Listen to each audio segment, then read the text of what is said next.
The journey to getting my ATT number just to take my NCLEX during this COVID pandemic. I had to wait over 2 months after my application period to get any response about my application. When I did get a response, they told me that I was missing a passport photo, even though I know I uploaded it correctly. When I tried to call BRN regarding this mistake that I'm sure they made, I was put on a 3-hour hold just to get a 5-minute answer of them telling me they don't have the capacity to be fixing that mistake. Nonetheless, I got my ATT number, I took my NCLEX, and I passed in 75 questions. So I'm here to share with you guys what I did in order to secure the bag and get my RN license, so please keep watching if you want to know how. My background stats: I had recently graduated nursing school in the summer, so I ended in September, and then I applied for my NCLEX end of August, and so I didn't get my ATT number until October.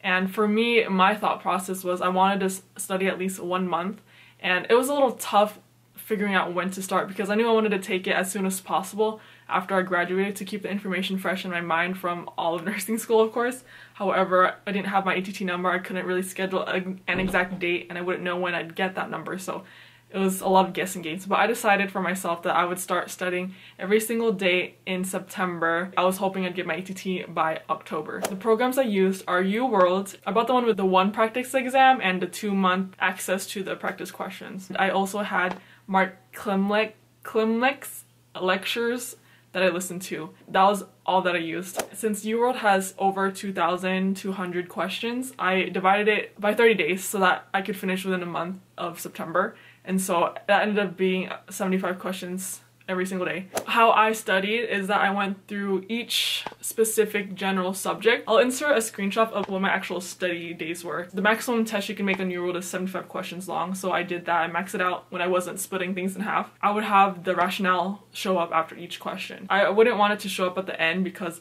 I don't want to be thinking I answered a question wrong and not seeing the rationale of it, and plus you can also forget. So I'd rather just see the rationale right away afterwards. For the questions I got wrong, or the questions I was guessing on but got right, I would write down the rationale to make sure that I understood it completely.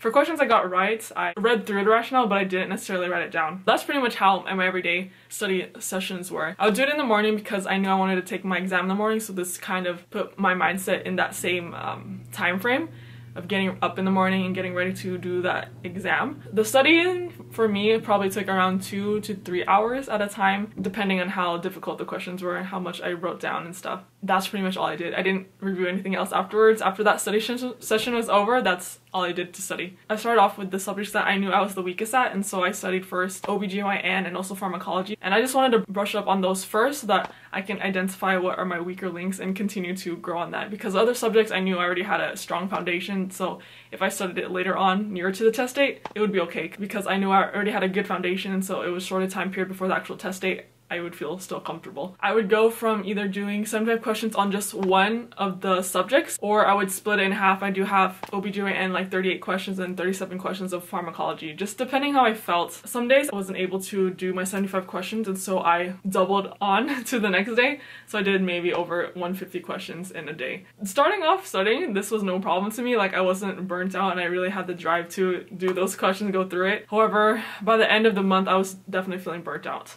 Anyway, so that's how I went about it, and then if you see in the calendar, you can see the different subjects and what I decided to do per week and per subject. So I did that daily for a month. Once October hit and I still hadn't had my ATT number, none of my classmates heard back either. I still had 2-month access to those questions, and so at that point I just went over all the questions I missed. Continued to do that every single day until I got everything on UWorld correctly. So I literally went through all the practice questions on the quiz bank. After that, I kicked it into high gear a little bit again by trying to listen through the Mark Klimeck lectures. So he used to create questions for NCLEX, and so that's very helpful for how he recommends how to figure out questions. His lectures are actually very useful, and I would recommend listening to those first before going through UWorld. Because with UWorld, it's very detail oriented and it's a lot more specific. And with Mark Klimeck, he goes over the foundational stuff that you should know throughout nursing school, and he also has a lot of great mnemonics to remember a lot of symptoms, a lot of great memorization suggestions. So I definitely recommend actually listen to his lectures first. What I did was I basically listened to it and I took notes as I went. That's it. I just focused on the stuff that I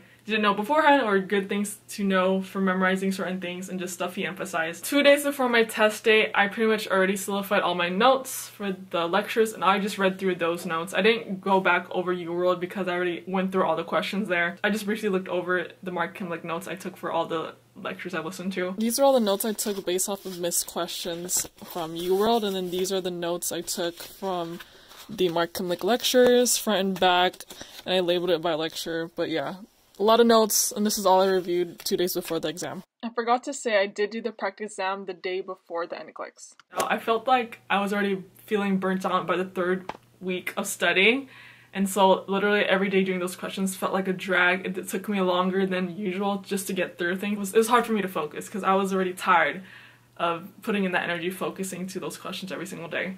And I really felt that by the end of the month. I believe I finished that by the 2.5 week. And at that point, that's when I finally got the email. Oh, first I got the email that, if you saw at the beginning, that I was missing my photos, so I had to upload that. And I was feeling very stressed because I was worried, you know, what if... It took them another 2 months to send me my ATT again, just to process that part, and then some of the jobs I was applying for needed me to be licensed before a certain date if they're to accept me. So I was stressing out about that. That's why I went to try to call, but of course that was another thing that didn't work out for me. I was placed on a 3-hour hold to call the board of nursing regarding my application, just to have a 5-minute conversation with someone telling me they don't really have the control about what's going on. Fucking pissed off. Anyways, a week after that, I finally did get my ATT number and was able to sign up. I was also worried that there wouldn't be any testing centers near me available in a close time date. Luckily though, there was a very local test center open and available for me to sign up in. So after I got my ATT, I signed up for just, I think 2 weeks after. It was literally the end of October. I think it was October 28th. I signed up for my NCLEX. I literally could have signed up the next day after I got my ATT number because it was available. However, I knew I wanted to go over the Mark Kimlick lectures. I hadn't done that yet because I was just going over the questions I missed on UWorld. I only had maybe 1.5 weeks left before I had to have my NCLEX, and so I listened to about 2 lectures every single day, and that was a hard time for me to listen because I was just really burnt out. For me, sitting in class and seeing a live lecture, I can pay attention a little more easily because I feel like I'm there in the presence of a person, and so I can feel like I could focus. But with these lectures, because I know they're just recorded and I could pause at any time, I get distracted so easily. And so it took me longer than I know it could have had I just really focused. On test day, I had my test on 10 a.m. and I didn't study anything that day or the night beforehand. You know when you study to a point where you literally cannot study anymore? You feel prepared, like you feel like you know as much as you can for this exam, and anything more is not going to make a difference. And that's how I felt, and slept well at night and woke up 10 a.m., got to the exam place. I'm pretty sure I filmed a video of how that experience was. You can check that out. And then from there, took the exam. I was speeding through the questions so fast because UWorld is set up just like the NCLEX, and so I was already in the mindset of how to answer those questions, and I was used to answering the questions fast through UWorld. Seeing the questions on NCLEX in that format was comforting in a sense that I was already used to it, and so it was easy for me to answer and look at them. Finished in less than an hour. At first I was like, shoot, I'm going way too fast. Does this mean like missing things? I don't know. I was like a little worried about that. Every question, it gets harder if you get the first one correct. It's an adaptive test exam. How I felt when I was taking that exam, I felt like every next question wasn't terribly difficult. I was kind of worried because I was like, when am I gonna get to the hard questions? Like, when am I gonna get to the really, really hard questions where I really have no idea what's going on? Because every single upcoming question, I had a general idea of how to answer, and it wasn't too like off the grid. And so I was worried, like, am I getting these wrong and they're just giving me easier questions? The exam stopped at 75, and they ended up giving me another 25 questions of practice questions that they're testing for future NCLEX dates, and that took a while. That kind of psyched me out too because I forgot that those wouldn't be counted against me after a while because there was so many, more than I was expecting. I was like, oh my gosh, these ones are a little more difficult compared to the ones I was already taking. Yeah, I skedaddled out of there and then I went home. I tried the trick in which you can check if you pass or not when you try to sign up for another test date. And so you have to wait a couple hours until you get your email from the test after taking your NCLEX saying, oh, thanks for taking the NCLEX or whatever, you'll see your results in a couple weeks. So after I got that email, I went ahead to try to log in, and the trick worked for me. They wouldn't let me sign up for another one, so I felt good with that. I didn't feel the need to pay for seeing my results early because there's that option. You have to pay like $8 for that. You don't gotta do that. Just like try the fake trick, and that should be good enough. Every day I kept checking on the website, searching up my name to see the licenses, because obviously the licenses are public knowledge. And so every day I just kept searching up my name, and then finally, I think it was only 4 or 5 days later, I searched it up and my name popped up. I was at work and I was looking it up, and I was like, was like, oh my god. I was so excited. I couldn't really be that excited because I was a constant observer for a patient, so I couldn't like celebrate when anyone with me, but I was happy. And so that was my journey. That's how I passed the NCLEX.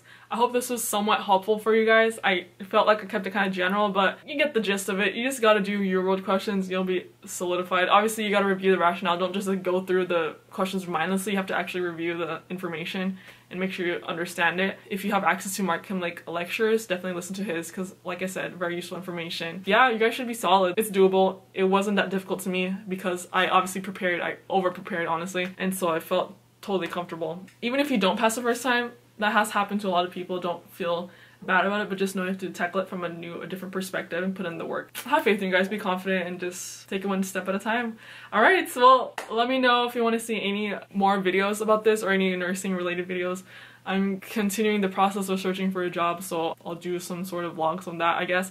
And I'll also upload the remaining of vlogs I had of my last couple of vlog stuff that I filmed in my junior, senior year. Like this video if you liked it, and I'll see you in the next one. Bye!